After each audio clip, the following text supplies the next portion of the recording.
Farmers, ranchers, processors, and exporters gathered with U.S. Meat Export Federation staff from around the globe at the USMEF Strategic Planning Conference in Oklahoma City.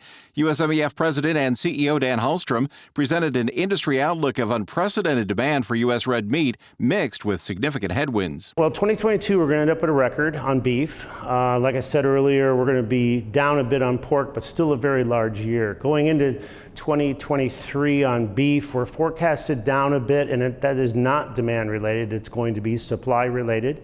We all know that we had some cow liquidation this year, and more than likely we're going to see a significant downturn in production, total production next year. On the pork side, it's sort of the reverse situation. We had a down year on production this year, and the forecasts are maybe a little bit of an uptick in production next year. There's still a very strong sense of optimism, and I think what we have going for us is pretty obvious. We have some of the safest product in the world, reputation of safety, and of course a reputation as a superior taste experience for a lot of our global consumers. So there's a lot of reasons to be optimistic. Keynote speaker Randy Blach of CattleFax agreed that strong global demand for U.S. red meat will continue to be a positive factor for livestock prices. I think back to the days of BSE in 2003. At that time, the value of beef and beef byproduct exports was $175 a head. And today, that value is nearly $500 a head. Phenomenal what we're seeing in here. Again, we only have 4% of the world's population in the United States. I saw yesterday that the global population just surpassed 8 billion people. And with the population growing at 75 to 80 million people a year, we're not very far from being at 9 billion people, are we?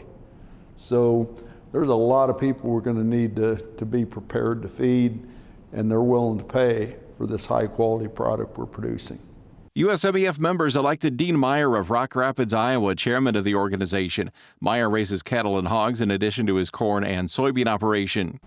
Top of my radar is continuing and growing the relationships we have with all the sectors. I think I've been on the exec board now, it's 6 or 7 years, and I've seen that momentum grow as far as how well they work together, how a cattle feeder from Texas and a corn grower from North Dakota can get together and all sell the same product. And I think my goal is to even enhance that even more.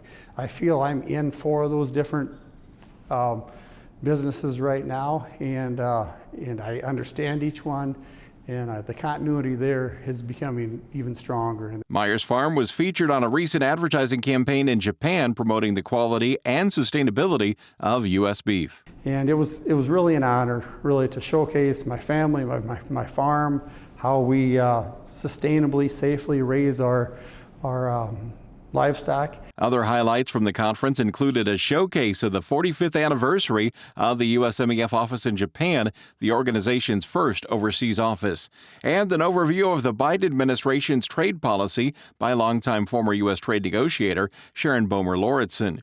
For more about USMEF and the Strategic Planning Conference, visit usmef.org.